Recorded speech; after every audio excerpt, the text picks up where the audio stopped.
Good morning, students. So let's begin with our next topic, that is gravitation. Gravitation actually related with gravity, और इसमें हम देखते हैं कि शुरुआत हम कर सकते हैं ग्रेविटेशनल थ्योरीज से।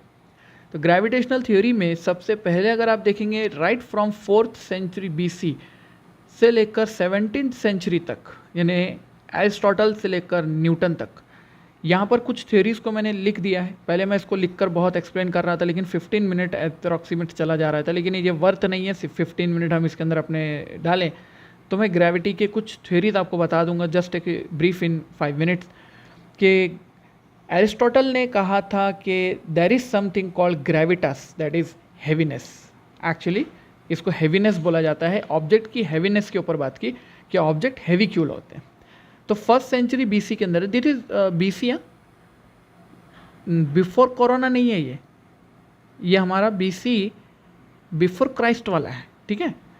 अभी उसके बाद हमने देखा कि विट्रीवियस की थ्योरी आई 1st सेंचुरी बीसी में, जो कि स्पेसिफिक ग्रेविटी की बात कर रही थी, और यानी कि हर चीज़ के अलग अलग वेट की बात कर रही थी। और ये था कि एक एक चीज़ का वेट अलग अलग होता है, उसकी स्पेसिफिक ग्रेविटी। अब ग्रेविटी के अंदर में यहाँ पर mg कोई नहीं लिखता था, यहाँ पे mg मास अलग, ग्रेविटी अलग, ऐसा कोई नहीं लिखता था, ठीक है। उस टाइम पे ये कुछ नहीं पता था, ये सिर्फ पता था कि हर ऑब्जेक्ट के अलग अलग वेट होता है, उसी को बोला जाता था। फिर आप देखेंगे कि 7th सेंचुरी के अंदर ब्रह्मगुप्ता, इंडिया के ये साइंटिस्ट थे, इन्होंने अट्रैक्टिवनेस की बात की और ये बताया कि कोई भी चीज़ जो है वो अर्थ की तरफ अट्रैक्ट होती है, ठीक है ना, ये बताया। अब ये अट्रैक्टिवनेस की थ्योरी आ गई है, मतलब ये ग्रेविटी के बहुत करीब था। उसके बाद में आप देखेंगे अगर कि मिडिल एजेस चल रहे थे ना, जिसको हम जो है तो मिडिल एजेस, और वेस्टर्नर्स उसको डार्क एजेस भी बोलते हैं, लेकिन वो डार्क एजेस नहीं थे, वो तो गोल्डन एजेस थी समझ लो, क्योंकि उसके अंदर में इब्न सीना जो है, इसका जो है तो इंग्लिश नाम कर दिया वो लोगों ने बुक्स के अंदर में, वेस्टर्नर्स ने, मतलब ऑक्सफोर्ड वगैरह, कैम्ब्रिज यूनिवर्सिटी, उन लोग के अंदर जो बुक्स में है लिखा हुआ नाम, तो वो इब्न सीना की जगह पे अब एवेसिना भी लिखा आता है, मतलब इब्न सीना लिखते हैं और ब्रैकेट में एवेसिना लिख देते हैं। तो इसकी जो थ्योरी थी ये थी कि ऑब्जेक्ट जो है वो सेलेस्टियल ऑब्जेक्ट जो है स्काई के अंदर में कैसे रिवॉल्व करते हैं, और वो अर्थ के अराउंड घूमते हैं। उसको ऐसे ही लगता था, यहाँ तक के ऐसे ही लगता था कि अर्थ के अराउंड घूमते हैं बोलकर, ठीक है।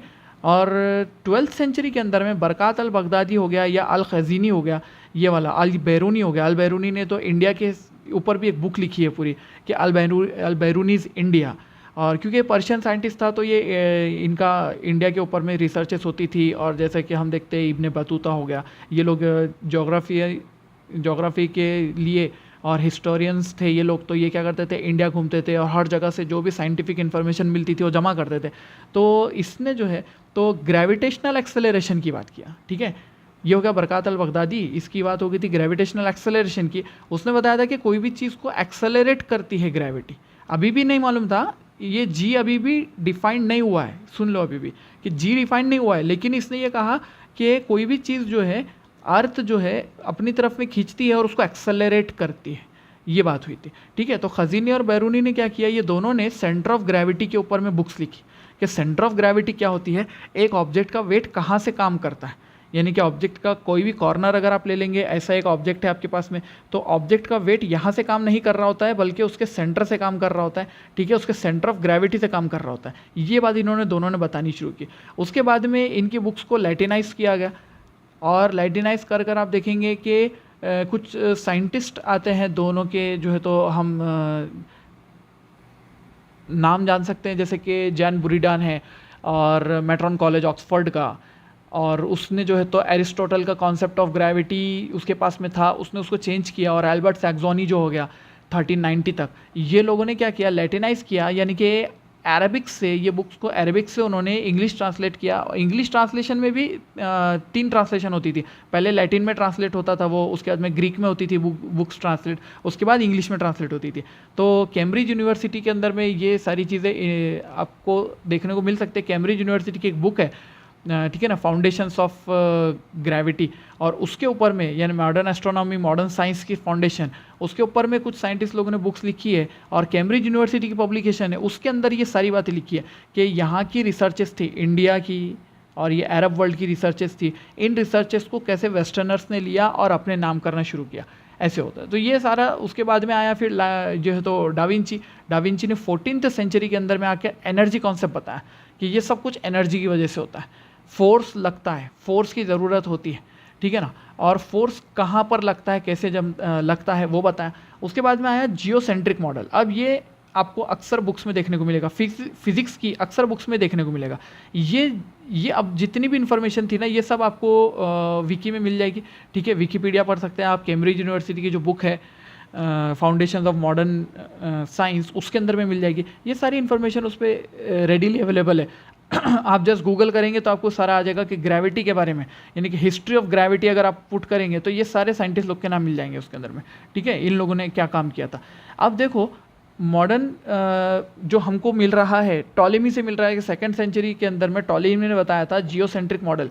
जियोसेंट्रिक मॉडल में ऐसा था कि earth is the centre of universe, sun moon revolve around the earth, ठीक है ना, सन और मून जो है वो अर्थ के अराउंड में घूमते हैं और अर्थ is the centre of universe, sorry.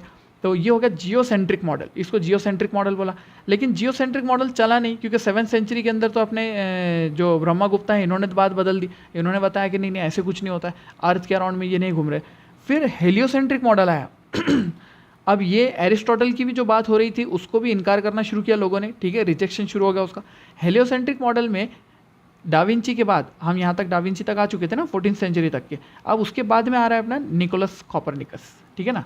Nicholas Copernicus ये अपना आया 15th सेंचुरी के अंदर और इसने बताया कि sun is the centre of universe, ठीक है ना, इसने बताया कि sun is the centre of universe बता दिया, और इसको बोलते हैं हेलियोसेंट्रिक मॉडल, ठीक है। एक था जियोसेंट्रिक मॉडल और उसके बाद में ये आया हेलियोसेंट्रिक मॉडल, जिसके अंदर मैं बताया कि sun is the centre of the universe, और ये भी होता है कि planet revolve around the sun. और ये बात बहुत ज़्यादा सही थी इन सारे लोगों से जो पहले कर रहे थे, ठीक है। उसके बाद में आप देखेंगे कि 16th सेंचुरी के अंदर में ये टाइको ब्राहे जो है इसने भी अपनी थ्योरी देना शुरू किया, और इसके बारे में तो आता है कि इसने पूरी लाइफ टाइम अपनी लगा दी रिकॉर्डिंग ऑब्जर्वेशंस के अंदर में। ऑब्जर्वेशन बता रहा था, कर रहा था वो कि स्काई में प्लैनेटरी मोशन कैसे होता है, ठीक है ना। अभी जब देखेंगे, अब तो प्लैनेटरी मोशन बता रहे हो, अभी टेलीस्कोप तो है नहीं ना, अभी टेलीस्कोप तो नहीं है, अभी गैलीलियो का टाइम ये आ रहा है ना अभी, तो यहाँ पर यहीं पर आपको मिलेगा गैलीलियो, ठीक है ना। गैलीलियो उसने टेलीस्कोप बनाया और टेलीस्कोप बनाकर फिर जो है तो बहुत सारी रिसर्चेस शुरू हुई। अब यहाँ पे जो रिसर्चेस शुरू हुई उसके बाद आप देखेंगे कि 1638 चल रहा था ना, 2 न्यू साइंसेस लिखा था उसने, ये 1638 की बात है, समझ लो। ये आपको ईयर्स याद रखने नहीं है बिल्कुल भी, ये मैंने सिर्फ दिखाने के लिए लिखे हैं कि भाई ये टाइम पर ये हो रहा था। अब गैलीलियो ने अप्लाइड मैथमेटिक्स बहुत सही लगाया एकदम फॉलिंग ऑब्जेक्ट्स के लिए, और आप देखेंगे अगर गैलीलियो का फॉलिंग ऑब्जेक्ट्स का जो आपने 1 डायमेंशनल मोशन के अंदर भी पढ़ा होगा, ऐसे एक टावर होता है ना, पीसा टावर से उसने ऑब्जेक्ट को गिराया था, और ऑब्जेक्ट गिराकर उसने बोला था कि इंडिपेंडेंट ऑफ मास होता है, कि ये ग्रेविटी जो होती है हर मास पर एक जैसी लगती है, ठीक है। तो वो गैलीलियो ही बड़ी खोज थी, बहुत बड़ी खोज थी। उसके बाद में आप देखेंगे तो जोहानस केपलर आता है, और ये भी 17th सेंचुरी मतलब 1600 के बाद में आता है, और वो प्लैनेटरी मोशन के 3 लॉज हमको बता कर जाता है, ठीक है। और यहाँ तक सब हो जाने के बाद लास्ट में एंट्री हो रही है हमारे भाई आइजैक न्यूटन की, ठीक है। अब आइजैक न्यूटन ने जो है वो पेड़ से उसके सर पर जो है तो सेब गिरा वाली कहानी आती है ना, ठीक है। मुझे तो यकीन नहीं है उस कहानी पर, लेकिन ठीक है, लोग मानते हैं। तो ऐसे ही देखो, इनको एक्चुअली जो इनको अर्बन लेजेंड्स बोला जाता है। अर्बन लेजेंड्स से होता है कि सुनी सुनाई कहानी जो मशहूर हो जाती है। तो बस एक एप्पल, उससे पहले कोई चीज़ गिरी नहीं थी कि इसके हाथ में से न्यूटन के, मतलब एक एप्पल गिरना ज़रूरी था क्या? तो ठीक है, चलो मान लिया कि अगर ये सही बात भी थी, और उसने फिर मून के बारे में सोचना शुरू किया और थिंकिंग शुरू किया, तो वो सिर्फ थिंकिंग जो है हमको ग्रेविटी तक नहीं पहुंचाती है, ठीक है।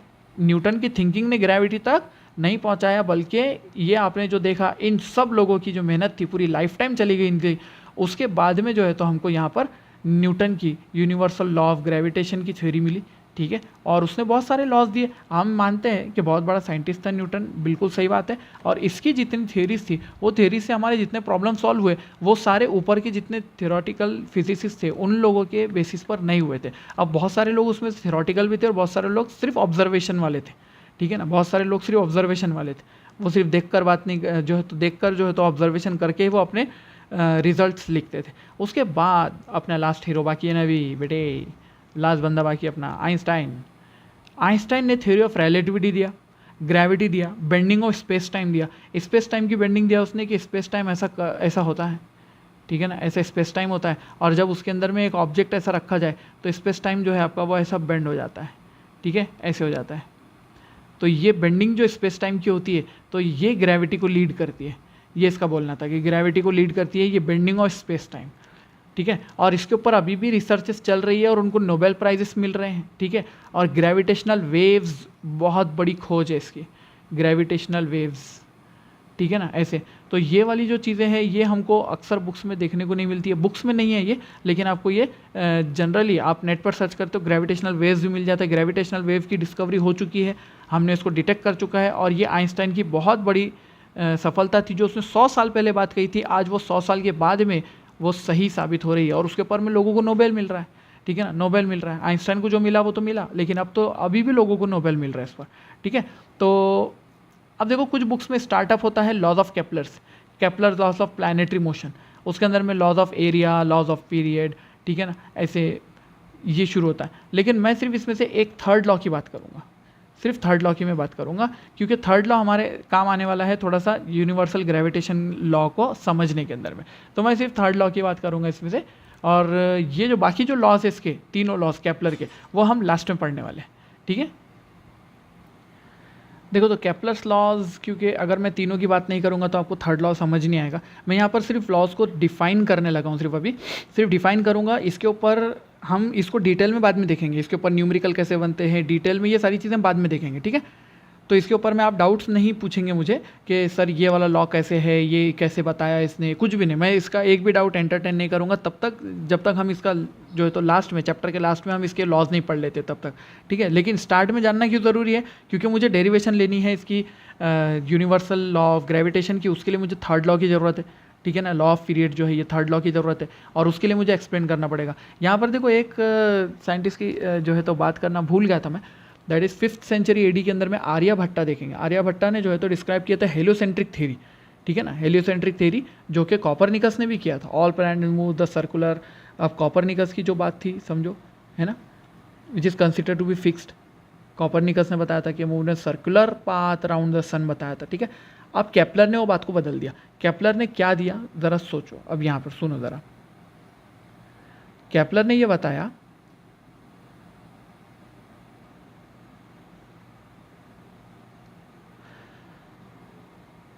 कि लॉ ऑफ ऑर्बिट, ये फर्स्ट लॉ है उसका, law of orbit.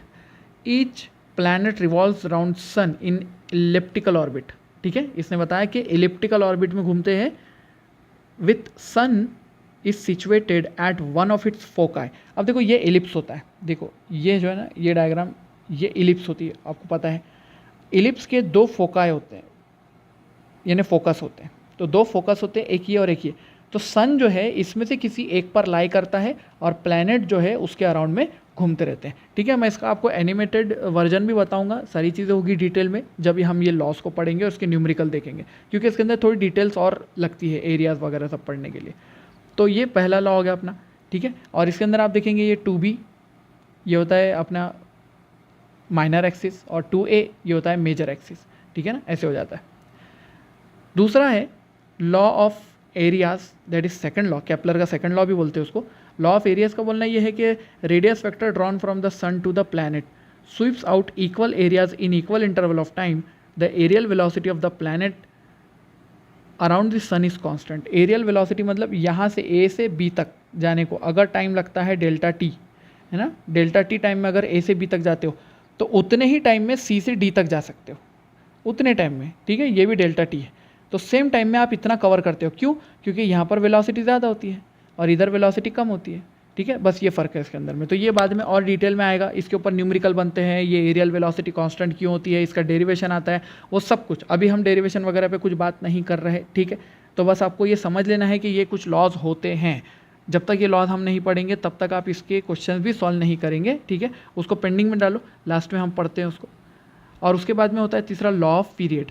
Law of period में ये होता है कि the square of time period of revolution of a planet, ठीक है, क्या कहा, the square of the time period of revolution of a planet around the sun is proportional to the cube of semi major axis of its elliptical orbit. अब देखो ये जो है आपका, ये इसके अंदर में ये मेजर एक्सिस है, उसको सेमी मेजर एक्सिस बोला मतलब ये वाले पॉइंट से ए तक, यानी कि ए डिस्टेंस, ठीक है ना। तो ए का क्यूब, ये है law, T square is directly proportional to a का क्यूब, ऐसे होता है, ठीक है। यानी क्या बताया उसने, टाइम पीरियड का स्क्वायर कर दो अगर, तो it is proportional to the semi major axis का cube of its elliptical orbit, ठीक है, ऐसा बताया गया। T is the time period of revolution, a is the length of semi major axis, then इसको ऐसा लिखा जाता है, T square is directly proportional to a cube. और हमारा काम इससे है, हम इसको पढ़ने के लिए हमने तीनों को देख लिया अभी, ठीक है, इसको पढ़ना था बोल के हमने तीनों देख लिया, और इसको बाद में हम एनिमेशन के साथ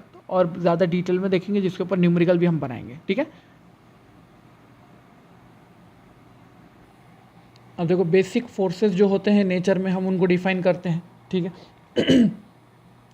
जैसे कि पहला हम बोलेंगे ग्रेविटेशनल फोर्स, ठीक है ना, शुरुआत इसी से करेंगे और पढ़ना इसी को है। तो ग्रेविटेशनल फोर्स, इसकी जो जो होती है रेंज, वो लॉन्ग रेंज फोर्स है, अप टू इन्फिनिटी समझा जाता है इसको, ठीक है ना, लॉन्ग रेंज फोर्स है, लेकिन ये सबसे वीकेस्ट फोर्स है,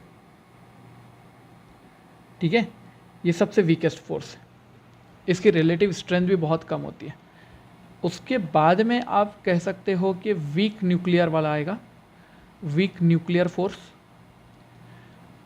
वीक न्यूक्लियर फोर्स जो रहेगा, इसकी रेंज शॉर्ट रेंज होती है, बहुत शॉर्ट रेंज का फोर्स है ये, यानी कि डिस्टेंस लेस देन 1 फेम्टोमीटर होना चाहिए। 1 फेम्टोमीटर मतलब 10⁻⁻15 मीटर, ठीक है, इतना कम डिस्टेंस होना चाहिए। इसकी रिलेटिव स्ट्रेंथ जो है तो कम होती है, 10⁻31 बोला जाए तो चलेगा। तीसरा केस होता है हमारे पास में electromagnetic wave, electromagnetic force, electromagnetic यानी इलेक्ट्रोस्टैटिक फोर्स भी हम इसी को बोलते हैं, ठीक है ना। इलेक्ट्रोमैग्नेटिक, इलेक्ट्रोस्टैटिक भी इसी के अंदर आता है, और ये अप टू इन्फिनिटी होगा, फिर से अप टू इन्फिनिटी होगा, और ये मोस्ट स्ट्रॉन्गर होता है। ये स्ट्रॉन्गर होता है हमारे ग्रेविटेशनल और वीक न्यूक्लियर फोर्स से, लेकिन सबसे ज़्यादा स्ट्रॉन्गेस्ट फोर्स तो अभी बाकी है, और वो है strong nuclear force, strong nuclear, ठीक है ना, strong nuclear force. Strong nuclear force की रेंज भी आप देखेंगे तो अप टू 1 फेम्टोमीटर ही है, 10⁻⁻15 मीटर, ठीक है, यही है उसकी रेंज, शॉर्ट रेंज है, लेकिन ये सबसे ज़्यादा स्ट्रॉन्गेस्ट है, इसीलिए तो इसको स्ट्रॉन्ग बोला गया, स्ट्रॉन्गेस्ट है। इसको तोड़ने के लिए, ये फोर्स को तोड़ने के लिए, और जो फोर्स, ये फोर्स अगर दो बॉडीज़ के बीच में लग रहा है, दो बॉडीज़ को अलग करने के लिए, यानी कि एक्चुअली दो पार्टिकल्स होते हैं, ठीक है ना, वो पार्टिकल्स पे काम करता है। अगर आप इसका थोड़ा सा थ्योरी देखेंगे और, तो हम इसको ऐसा लिख सकते हैं, देखो जैसे कि ग्रेविटेशनल फोर्स के बारे में अगर हम देखेंगे, तो ग्रेविटेशनल फोर्स के बारे में इंपॉर्टेंट हमको चीज़ यही मिलती है कि this force is between any two massive particles, क्योंकि अगर आपको देखना इसकी कुछ सिग्निफिकेंट वैल्यू, तो वो बिटवीन मैसिव पार्टिकल्स होगा, छोटे मासेस के बीच में इसकी वैल्यू बहुत ज़्यादा नहीं होती है, ठीक है। It is always attractive in nature, ये बहुत इंपॉर्टेंट पॉइंट है कि gravitational force is always attractive in nature होता है। It is also conservative force, ठीक है ना, यानी कि वर्क डन जो होता है, ठीक है, work done is path independent, path independent यानी कि पाथ से चेंज नहीं होता है। आप एक ऑब्जेक्ट को एक पॉइंट से दूसरे पॉइंट पर ऐसे लेके जाओ, कि ऐसे लेके जाओ, या फिर ऐसे लेके जाओ, किधर से भी लेके जाओ, कोई प्रॉब्लम नहीं होगा, वर्क डन उतना ही रहेगा, ठीक है। It is independent of medium present between the masses, यानी कि अगर आपने दो ऑब्जेक्ट को पानी में रखा या दो ऑब्जेक्ट को वैक्यूम में रखा, उन लोगों के बीच में लगने वाला जो ग्रेविटेशनल फोर्स है वो सेम रहेगा, ठीक है। It can provide radial acceleration, radial acceleration मतलब कि एक ऑब्जेक्ट ऐसा है और दूसरा ऑब्जेक्ट उसके रिवॉल्व कर रहा है उसके अराउंड में, ठीक है। तो ये जो उसको प्रोवाइड करता है, ये सेंट्रीपिटल एक्सेलरेशन होता है, ये रेडियल एक्सेलरेशन होता है, जो हमने सर्कुलर मोशन में देखा है ना। तो ये रेडियल एक्सेलरेशन प्रोवाइड करता है, and it is communicated through particles called as graviton. अब ये जो पॉइंट है, ये पॉइंट को बहुत सारे साइंटिस्ट लोग नहीं मानते हैं, ठीक है ना। It is communicated through particles called graviton बोलकर, ये थ्योरी जस्ट एक थ्योरी है समझ लो, इसके अंदर में ऐसे कोई पार्टिकल्स तो हमको डायरेक्टली मिले नहीं है, ठीक है। तो मतलब ग्रेविटॉन नाम के उन्होंने कुछ ऐसे पार्टिकल्स क्वांटम ग्रेविटी के अंदर में डिफाइन किए हैं, जो पार्टिकल के ऊपर अभी भी रिसर्चेस चल रही है। देयर आर हाइपोथेटिकल अभी तक तो, ठीक है।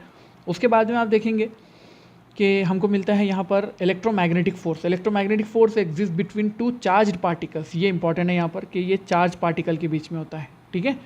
This force is either attractive और रिपल्सिव, क्योंकि ग्रेविटेशन जो है वो सिर्फ अट्रैक्टिव है, ये रिपल्सिव और अट्रैक्टिव हो सकता है। मतलब प्लस और प्लस चार्ज के बीच में, माइनस और माइनस चार्ज के बीच में क्या होगा, ये होगा रिपल्शन, और जो है तो प्लस और माइनस के बीच में अट्रैक्शन, ठीक है, इस तरह से होगा। तो ये वाला हमारा चार्ज वाला है case. It is communicated through photons, ठीक है, ये फोटॉन्स के जरिए होता है इलेक्ट्रोमैग्नेटिक फोर्स। अब ये बोलना अभी हम कहेंगे कि सही नहीं है कि ये फोटॉन्स से होता है। मेनली फोटॉन्स एनर्जी कैरी करते हैं। फोटॉन्स क्या करते हैं, एनर्जी कैरी करते हैं। और ये जो चार्ज पार्टिकल होती है, इनकी खुद की एक फील्ड होती है, ठीक है ना, ये खुद की फील्ड होती है, और वो फील्ड की वजह से ये फोर्स लगता है एक दूसरे पर। तो it is communicated through photons. मेरे हिसाब से ये बात सही नहीं है लिखी हुई पूरी तरह से, ठीक है। कुछ लेवल पे हम बता सकते हैं कि ये कुछ फोर्सेस लगाते हैं, फोटॉन्स कुछ मोमेंटम बनाते हैं, फोर्स लगाते हैं, लेकिन ये इलेक्ट्रोमैग्नेटिक फोर्स लगाते हैं ये ज़रूरी नहीं है, ठीक है। ये गलत पॉइंट है ये। It is communicated through photons, मतलब इतने बड़े नोट्स ये चीज़ को लिख देते हैं, ठीक है, देखेंगे बाद में इसको। Strong nuclear force, this force में act between any pair of nucleons in the nucleus. Nucleons किसको बोला जाता है, जैसे कि आपका है प्रोटॉन, न्यूट्रॉन, ठीक है ना, इनको बोला जाता है nucleons in the nucleus, nucleus के अंदर। It is charge independent obviously, क्योंकि न्यूट्रॉन के ऊपर तो कोई चार्ज नहीं होता ना, प्रोटॉन के ऊपर पॉजिटिव चार्ज है, लेकिन न्यूट्रॉन के ऊपर तो कोई चार्ज नहीं है। फिर भी ये फोर्स दो न्यूट्रॉन के बीच में लग सकता है, दो प्रोटॉन के बीच में लग सकता है, प्रोटॉन न्यूट्रॉन के बीच में लग सकता है। It is charge independent. It is communicated through pi masons. इसको एक्चुअली पाई बोलते हैं, इसको पाई मेसन्स बोला जाता है। पाई मेसन्स जो है कुछ ऐसे हाइपोथेटिकल पार्टिकल्स है जो कि इधर हमारा प्रोटॉन और इधर हमारा न्यूट्रॉन ये चाहते हैं कि ये इसको मिल जाए, और ये पार्टिकल चाहता है, प्रोटॉन चाहता है कि ये पाई मेसन इसको मिल जाए, लेकिन ये पाई गरीब किसी के पास नहीं जाता है, ठीक है, ये दोनों के पास नहीं जाता है। तो एक तो चीज़ ये हुई। उसके बाद में आता है वीक न्यूक्लियर फोर्स। अब वीक न्यूक्लियर फोर्स क्या होता है, देखो ज़रा। वीक न्यूक्लियर फोर्स होता है responsible for, they are responsible for radio active decay like beta decay, ठीक है, बी मतलब बीटा है यहाँ पे actually, beta decay. They act between leptons, positrons, M mesons and neutrinos and hadrons. ये सारे जो है, अब ये भी बता दूं आपको कि ये सारे पार्टिकल के ऊपर में कोई क्वेश्चन हमारे ग्रेविटेशन में नहीं बनता है, ठीक है, इसीलिए आप इसके ऊपर में वक्त नहीं लगाएंगे अपना पढ़ने के लिए कि इलेक्ट्रॉन्स क्या होते हैं, पॉजिट्रॉन क्या होते हैं, और पाइमेसन्स और एम मेसन्स क्या होते हैं, न्यूट्रिनोज क्या है, हाइड्रॉन्स क्या है, ये सब कुछ हमको पढ़ने वाले। हम 12th के अंदर में एक चैप्टर है दैट इज़ न्यूक्लियाई, वहाँ पर इसकी डिटेल हमको मिलेगी और वहाँ पर हम ये पढ़ लेंगे, ठीक है।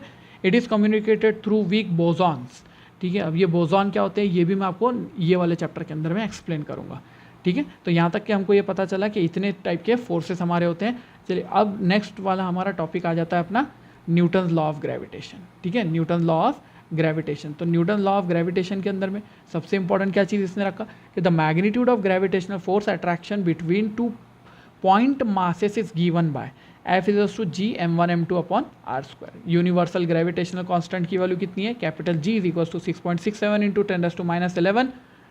और ये भी जो वैल्यू आई है ना, ये वैल्यू, तो हम ये देखते हैं कि ये वैल्यू आई है अपनी कैवेंडिश के एक्सपेरिमेंट से, ठीक है ना। कैवेंडिश ये साइंटिस्ट है, इसने जो है तो सबसे पहले G की वैल्यू को डिफाइन किया, और इसका एक्सपेरिमेंट है एक, इसका एक्सपेरिमेंट भी आपको मैं डायरेक्ट एनिमेशन शो कर दूंगा, तो हमारा एक्सपेरिमेंट पढ़ने की ज़रूरत नहीं पड़ेगी हमको। ये सिर्फ आपको याद रहना चाहिए कि इसने 2 पिच बॉल के साथ एक्सपेरिमेंट किया था समझ लो, और उसने पॉइंट मासेस लिए थे और ये बताया था कि ग्रेविटेशनल कांस्टेंट की वैल्यू क्या होती है। इसकी वैल्यू का आपने ये देखो रट लेना है पूरा, ये वैल्यू को, ये वैल्यू इसके साथ SI यूनिट के साथ, और ये वैल्यू CGS यूनिट के साथ, ठीक है, इस तरह से। और उसको स्केलर क्वांटिटी है G, और उसका डायमेंशनल फार्मूला ये है, देखो इसका डायमेंशनल फार्मूला है ये। यहाँ पे मास आ जाता है, यहाँ पे डिस्टेंस, यहाँ पे क्या होता है, ये मैग्नीट्यूड होता है, देखो ये मैग्नीट्यूड होगा ये पूरा। जब मैं ये इसको वेक्टर बताता हूँ ना, F को वेक्टर बताता हूँ, तो मैं इसको मैग्नीट्यूड बोलता हूँ, और यहाँ पर आता है इसका यूनिट वेक्टर। एक वेक्टर का मैग्नीट्यूड और यूनिट वेक्टर मिलाकर एक वेक्टर बनता है ना, इस तरह से वेक्टर बनने वाला है। तो चलिए फिर पढ़ते हैं इसी को, न्यूटन लॉ ऑफ ग्रेविटेशन को। तो देखो फिर हम क्या करते हैं, इस फॉर्मूले का वेक्टर फॉर्म देखते हैं। मतलब इसने एक्चुअली क्या दिया था, इस फॉर्मूले को ऐसे डिफाइन किया था न्यूटन ने कि जो दो ऑब्जेक्ट होते हैं, समझ लो मेरे पास में दो मासेस है, एक यहाँ पर है और एक यहाँ पर है, ठीक है, और इन दोनों के बीच में एक डिस्टेंस है, कुछ सेपरेशन है उन लोग के बीच में, ठीक है। इस सेपरेशन को मान लो कि हम सेपरेशन r बोलते हैं, r is the separation between them. ये m1 बोला जाता है, इसको m2 बोला जाता है, और दोनों पॉइंट मासेस है, ठीक है। इन पॉइंट मासेस के बीच की दूरी कितनी है, r है। तो न्यूटन का बोलना ये था कि ये जो फोर्स ऑफ ग्रेविटी होता है, ठीक है ना, ग्रेविटी का जो फोर्स होता है, it is directly proportional to product of the masses, ठीक है ना, and it is inversely proportional, gravity का force is inversely proportional to the square of the distance between them. तो वहाँ से हमारे पास फॉर्मूला बना F इज इक्वल्स टू, एक कांस्टेंट आ गया, और वो कांस्टेंट को हमने कैपिटल G बोला, ग्रेविटेशनल कांस्टेंट, और यहाँ पे बोला इसको m1, इसको बोला m2 और अपॉन r², ठीक है। इस तरह से हमारे पास ये फार्मूला बना है। इस फार्मूले को हम और डेप्थ में देखेंगे अभी कि ये फार्मूला आया कहाँ से है, इसके पीछे की और थ्योरी क्या है, ठीक है। तो इसका पहले एक वेक्टर फॉर्म भी समझ लेते हैं। ये इसका स्केलर फॉर्म है, ठीक है ना, इसका स्केलर फॉर्म है, ये स्केलर फॉर्म। स्केलर फॉर्म में देखेंगे आप तो इसका मैग्नीट्यूड है, कैपिटल G की वैल्यू हमने देखी, ये कैपिटल G की वैल्यू है, ठीक है, 6.67 इंटू 10⁻⁻11 न्यूटन मीटर स्क्वायर पर kg स्क्वायर, ठीक है ना। कैसे लिखते हैं G का फॉर्मूला, यहाँ से G का फॉर्मूला बताओ, G is equals to F into r² upon m1 m2, ठीक है। तो इसी से इसका फिर यूनिट बनी है, कैपिटल G की यूनिट कैसी बनी है यूनिट इसकी, तो इसकी यूनिट बन जाएगी आपकी न्यूटन, ठीक है, ऊपर हो जाएगा फिर मीटर का स्क्वायर, नीचे कौन हो जाएगा kg स्क्वायर, है ना, यही तो यूनिट है। देखो ज़रा, न्यूटन मीटर स्क्वायर पर kg स्क्वायर, 6.67 इसकी वैल्यू आती है, ठीक है। ये वैल्यू कब आती है, ये वैल्यू कब आती है, G की वैल्यू कैसे डिफाइन हुई, तो G की वैल्यू ऐसे डिफाइन हुई कि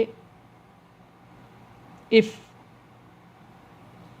देखो, if m1 is equals to m2 is equals to 1 kg अगर पुट कर दिया जाए, ठीक है, 1 kg की दो ऑब्जेक्ट केप्ट 1 मीटर अपार्ट, ठीक है, समझे, 1 मीटर अपार्ट आपने उनको रखा है, मतलब ये जो दूरी हमने बताई थी ना, अगर इसको 1 मीटर कर दिया, इसको 1 kg कर दिया, ठीक है, और इसको भी 1 kg कर दिया, तो फिर वैल्यू क्या आ जाएगी, जो फोर्स उसके बीच में लगेगा वो फोर्स निकाल लेंगे हम, ठीक है। इसी तरह ये किया जाता है एक्सपेरिमेंट। तो क्या करेंगे, इसकी वैल्यू 1 रख देंगे, ये 1 हो गया, ये 1 हो गया, ये 1 हो गया, तो कैपिटल G की वैल्यू जो आ जाती है वो फोर्स की वैल्यू आ जाती है। जो फोर्स आएगा वही कैपिटल G होगा, मतलब इसका बोलने का मतलब क्या है कि जो फोर्स आएगा वही कैपिटल G होगा इस केस में। तो फोर्स तो एक्सपेरिमेंटली फाउंड कर सकते हैं ना, फिर तो ये 1 kg की अगर हमने दो मासेस ले लिए, 1 मीटर दूर रख लिया उनको, तो उनके बीच में कितना फोर्स है वो तो निकाल सकता है एक्सपेरिमेंटली, और वैसे ही एक्सपेरिमेंट किया गया कैवेंडिश द्वारा, ठीक है, और उससे फिर कैपिटल G की वैल्यू निकाली गई। अब देखो वेक्टर फॉर्म लिखना, तो आपको पता है कि कोई भी एक वेक्टर कैसा लिखा जाता है, वेक्टर इज इक्वल्स टू उसका मैग्नीट्यूड मल्टीप्लाई बाय उसका यूनिट वेक्टर होता है ना, ये होता है, ये अपने को बेसिक पता है ना कि ये मैग्नीट्यूड और ये यूनिट वेक्टर होता है, दिस इज मैग्नीट्यूड और ये उसका यूनिट वेक्टर होता है ना, यूनिट वेक्टर। तो ये दोनों का प्रोडक्ट अगर देखेंगे आप तो वैल्यू बनाती है आपकी एक वेक्टर की। तो हम यहाँ पे देखेंगे कि ग्रेविटेशनल कांस्टेंट का वेक्टर इस तरह से हो जाएगा, ये तो मैग्नीट्यूड है, देखो क्या मैग्नीट्यूड है, G m1 m2 upon r², this is magnitude. फिर इसके आगे आएगा एक यूनिट वेक्टर r, ठीक है, एक यूनिट वेक्टर r आएगा जो इसको वेक्टर फॉर्म में बना देगा, ठीक है। तो अब हमको देखना है कि दो ऑब्जेक्ट्स के बीच में कैसे फोर्स लग रहा है, चलो देखते हैं। मान लो ये दो मासेस हैं हमारे पास m1 और m2, ठीक है, उनके ऊपर दोनों के ऊपर में एक फोर्स एक्ट हो रहा है, और ये जो डिस्टेंस है, ये डिस्टेंस को समझ लो हम r बोल देते हैं, ठीक है, दिस इज डिस्टेंस r। अब अगर ये r डिस्टेंस है अपने पास में, तो इस फोर्स का नाम लिखेंगे। तो यहाँ पे ये जो फोर्स इसके ऊपर में लग रहा है, इस फोर्स का मैं नाम रखता हूँ फोर्स ऑन 1/2। क्या नाम रखा मैंने उसका, फोर्स ऑन 1/2। इसको लिखता भी हूँ मैं, आपको कंफ्यूज नहीं होगा। और इसके ऊपर मैं लिखूँगा फोर्स ऑन 2/1, फोर्स ऑन 2/1, इस तरह से लिखेंगे। तो हमारे पास में एक्चुअली ये है एक यूनिट वेक्टर, एक यूनिट वेक्टर है, किसी एक से तो शुरू होगा, किसी एक पर तो ख़त्म होगा, ऐसे होगा। तो मैं यहाँ पर पहले कुछ चीज़ें डिफाइन कर देता हूँ। डिफाइन ऐसे होगी कि F12 किसको बोलते हैं F12 का मीनिंग होता है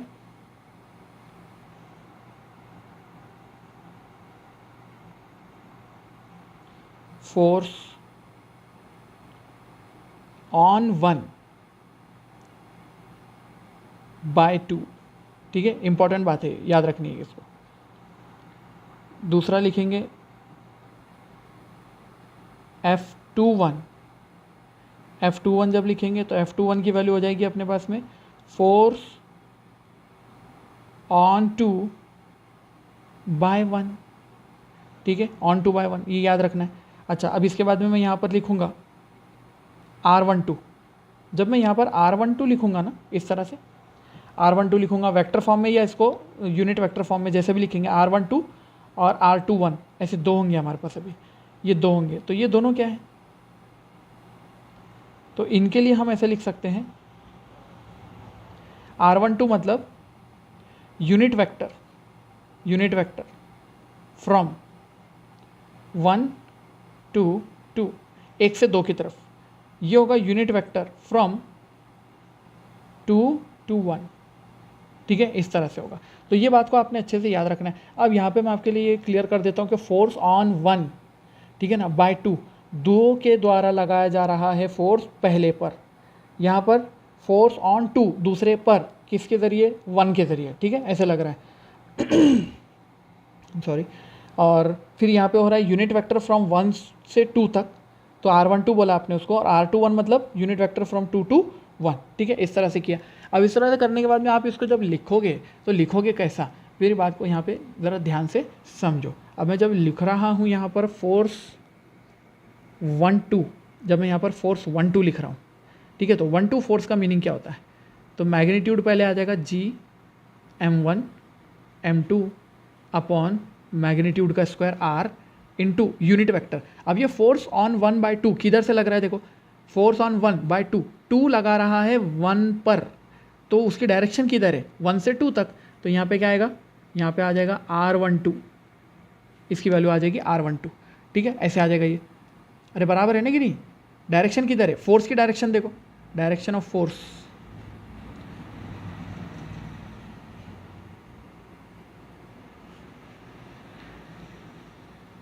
डायरेक्शन ऑफ फोर्स उसके हिसाब से लिखा हुआ है वो, डायरेक्शन ऑफ फोर्स, यानी कि 2 लगा रहा है 1 पर, और क्योंकि अट्रैक्टिव फोर्स है ना, अट्रैक्टिव फोर्स है, तुम बोलो ना आप, ये F12 जब इसके ऊपर लग रहा है, ये किधर से जाने वाला है, ये 1 से निकल कर 2 की तरफ जाने वाला है, रहेगी नहीं बात सही, ये 1 से निकल कर 2 की तरफ मूव करने वाला है, तो उसकी डायरेक्शन को अपने यहाँ लिखना है, R12 लिखना है, ठीक है, ऐसे लिखना है। तो ये हो गया आपका केस, इसके अंदर पॉजिटिव साइन है, क्योंकि जो डायरेक्शन में आप देख रहे हो उसका डिस्प्लेसमेंट होने वाला है, वही डायरेक्शन उसके फोर्स की है, तो इसलिए मैंने उसको पॉजिटिव लिखा।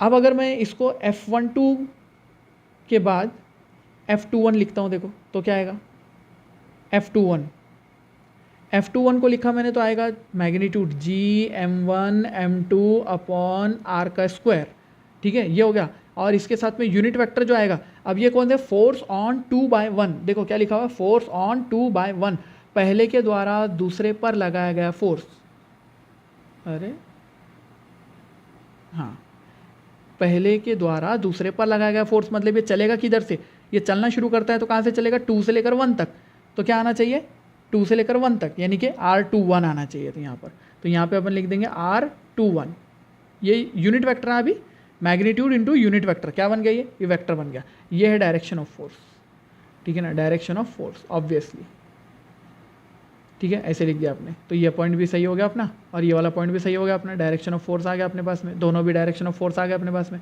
अच्छा, अब आप देखेंगे कि बुक्स में कुछ और लिखकर कंफ्यूज किया है, कुछ और लिखकर कंफ्यूज किया, क्या कंफ्यूज किया, देखो ज़रा, मैं ऐसा लिख सकता हूँ कि एज R12 जो है यूनिट वेक्टर या वेक्टर बोल दो, it is minus of R21, अरे है कि नहीं, देखो ज़रा, R12 जो है 1 से 2 तक है, तो R21 क्या होगा, 2 से 1 तक होगा, मतलब दोनों एक दूसरे के बराबर भी है और दोनों एक दूसरे के माइनस में भी है ना, ठीक है, तो यही तो बना रहे हैं ये, देखो दोनों फोर्सेस के बारे में फिर क्या लिख सकते हो आप देयरफॉर ऐसा लिख सकते हो कि दोनों फोर्सेस के बारे में F12 जो है, F12 जो फोर्स है हमारा, it is equal in magnitude but opposite in direction, इसलिए आ जाता है यहाँ पर नेगेटिव साइन, तो ये दोनों भी बराबर है, ये दोनों भी कैसे है, ये दोनों तो बराबर है, इस तरह से आ जाएगा वैल्यू आपके पास में, ठीक है।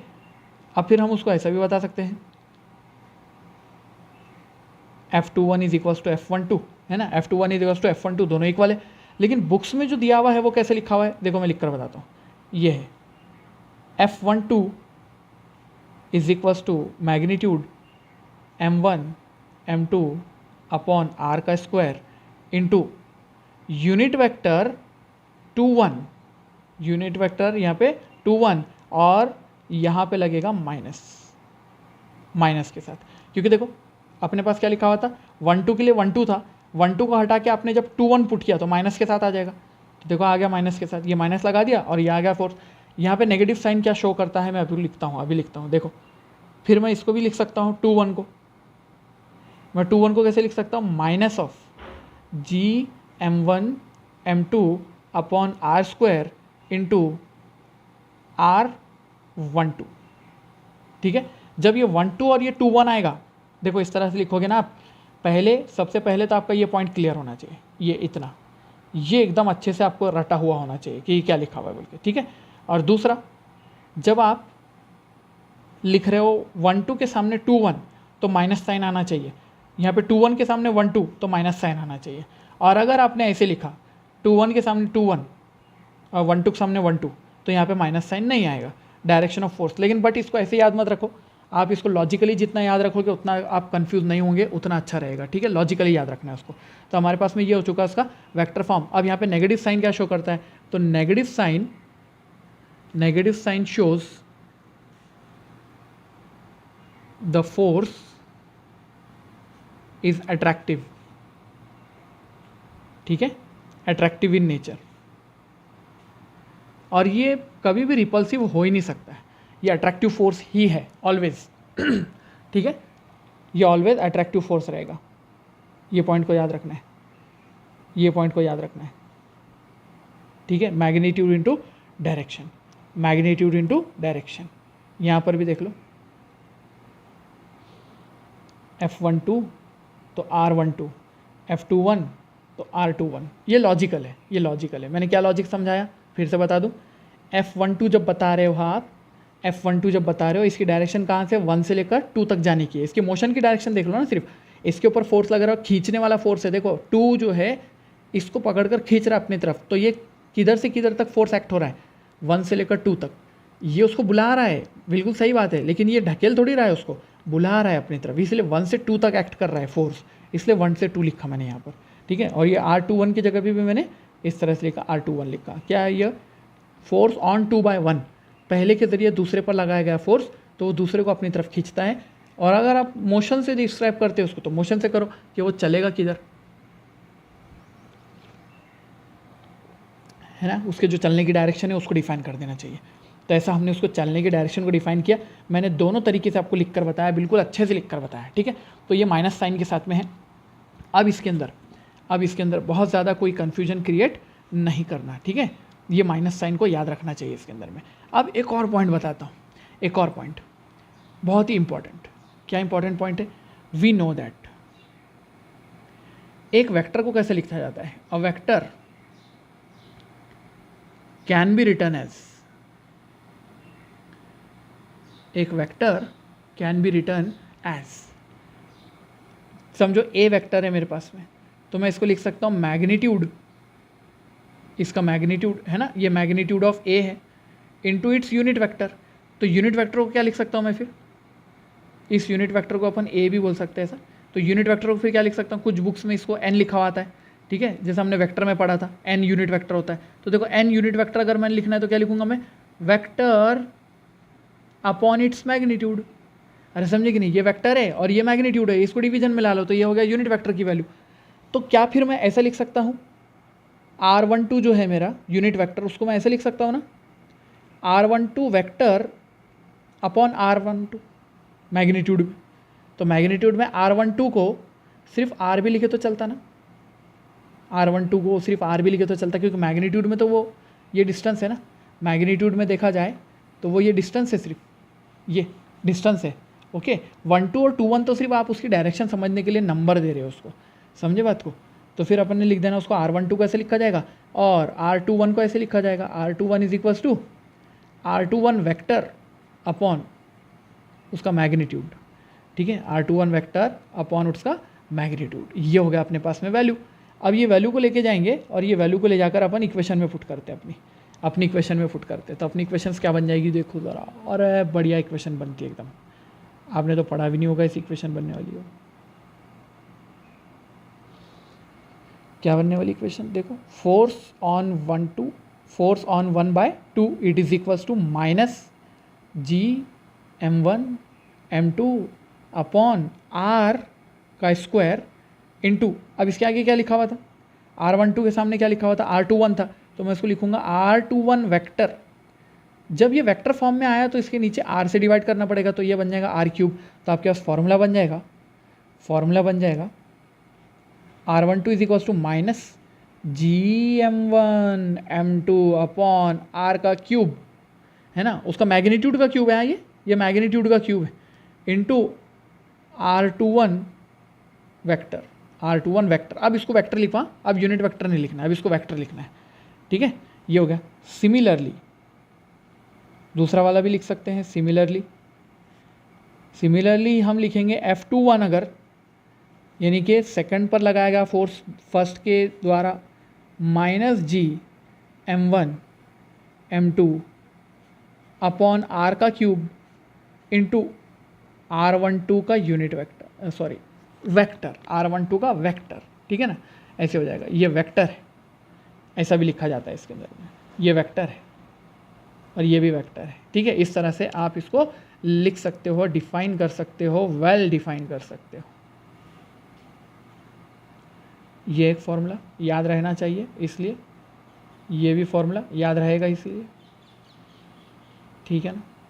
ये दोनों मोस्ट इम्पॉर्टेंट। ये फॉर्मूले को लिखने के बस अलग अलग तरीके हैं। यहाँ पे R² में आपने लिखा, मैग्नीट्यूड का R² में लिखा, ठीक है, तो ऊपर में यूनिट वेक्टर आया, नीचे जब R³ आएगा तो ऊपर वेक्टर आएगा, समझे, देख लो बस ये ऐसा है, नीचे R³ आया तो ऊपर वेक्टर आएगा। तो इस तरह से आप जो है तो कैलकुलेशन कर सकते हैं। तो ये कुछ पॉइंट्स हैं जो कि आपको याद रखना चाहिए ग्रेविटेशनल फोर्स के बारे में। इसके बाद में और भी बहुत सारे पॉइंट्स हैं जिसके ऊपर हम डिस्कस करेंगे, लेकिन पहले ये पॉइंट्स इंपॉर्टेंट है थोड़े से, इनको आपने नोट कर लेना, हाईलाइट कर लेना है, ठीक है। क्या क्या है देखो, the gravitational force is conservative force, okay. The law of gravitation holds for point masses only, ठीक है, पॉइंट मासेस के लिए काम करेगा ये, सबसे इंपॉर्टेंट है ये।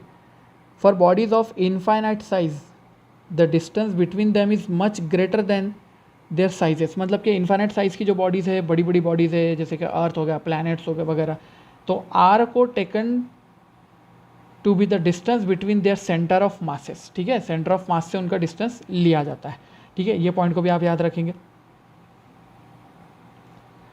For spherically symmetric bodies the force of an object outside the body acts as if the entire mass of the body concentrated at the centre, ठीक है। ये पॉइंट मैं आपको नेक्स्ट लेक्चर में एक्सप्लेन करने वाला हूँ बिल्कुल ढंग से एकदम, कि ये कैसे होता है, यानी कि for spherically symmetric body, sphere हो गया वगैरह, तो the force on an object outside the body acts as if the entire mass of the body is concentrated at the centre, ठीक है, वो स्फीयर को कंसिडर नहीं करता है। Newton prove this important assertion called as the shell theorem in this book of Principia, ठीक है। इस बुक के अंदर में शेल थ्योरम बताया गया, मैं शेल थ्योरम आपको बाद में बताऊंगा क्या होता है। The gravitational force between two point masses is the central force, ठीक है, सेंट्रल फोर्स है जो सेंटर टू सेंटर एक्ट कर रहा है, मतलब this force has no angular dependence, कोई एंगल से फ़र्क नहीं पड़ेगा इसको, magnitude depends, its magnitude depends on R, gravitational force possesses spherical symmetry, ऐसा भी हम बोल सकते हैं, ठीक है, स्फेरिकल सिमेट्री इसके अंदर होती है, हम बोल सकते हैं, ठीक है। ये वाला नेक्स्ट न्यूमेरिकल जब आएंगे हमारे नेक्स्ट लेक्चर में, उसमें पॉइंट प्रूव हो जाएगा आपको। The gravitational force does not depend on the medium between the body, in other words the forces between the bodies remain same whether they are in air, water और things remain same, ठीक है, किसी भी things के अंदर में आप उसको लगा लो, वो फोर्स सेम रहने वाला है। The resultant force acting on a particle due to number of masses, जैसे कि एक पार्टिकल है, देखो उसके ऊपर में बहुत जो तो एक मास है m1, उसके ऊपर बहुत सारे दूसरे मासेस की वजह से फोर्स लगने वाला है, तो प्रिंसिपल ऑफ सुपरपोजिशन यूज़ किया जाता है, यानी कि F1 F2 F3 ये सारे फोर्सेस होंगे। अगर नेक्स्ट लेक्चर में हम इसके ऊपर भी न्यूमेरिकल बनाएंगे, तो इंडिविजुअल फोर्सेस जो होंगे due to M1 M2 Mn each को हम गिवन करते हैं यहाँ पर, given by the laws of gravitation and the resultant force on the particle is given by, resultant force को हम इस तरह दिखाते हैं, दिस इज रिजल्टेंट फोर्स, ये होगा आपके पास में, ठीक, ये वाला होगा force F1 plus F2 plus F3, मतलब एक ही पार्टिकल पर 10 अलग अलग पार्टिकल या 100 अलग अलग या इन्फाइनाइट अलग अलग पार्टिकल की तरफ से लगने वाला फोर्स, ठीक है, उसको ऐसा लिखा जाता है। This shows that the each force acts independently and uninfluenced by the other bodies, this is called the superposition principle, ठीक है। तो यहाँ तक के हुआ हमारा आज का पॉइंट अबाउट ग्रेविटेशन।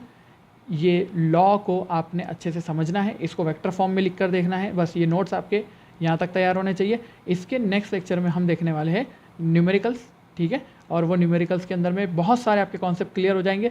और जब तक हमारा कुछ अच्छा खासा एक पार्ट कंप्लीट नहीं होता है इस चैप्टर का, तब तक आप जो है तो बहुत सारा न्यूमेरिकल के पीछे नहीं जाएंगे, एररलेस सॉल्व नहीं करेंगे, क्योंकि एररलेस को सॉल्व करने के लिए आपको बहुत सारे न्यूमेरिकल्स के फॉर्मूले की ज़रूरत है, जो कि हमारे अभी तक होते नहीं है, और बच्चे उसके अंदर फिर फंस जाते हैं और फिर वो क्वेश्चन करते हैं कि सर ये वाला नहीं आया, सर ये वाला नहीं आया। तो क्यों आएगा वो आपको, कैसे आएगा वो आपको, जब वो फॉर्मूले हमने देखा नहीं है तो आएगा कैसे, ठीक है। तो आपने वो रुक जाना है, थोड़ा वेट कर लो, 2-4 एपिसोड होने दो, उसके बाद में आप वो सॉल्व कर पाओगे, ठीक है।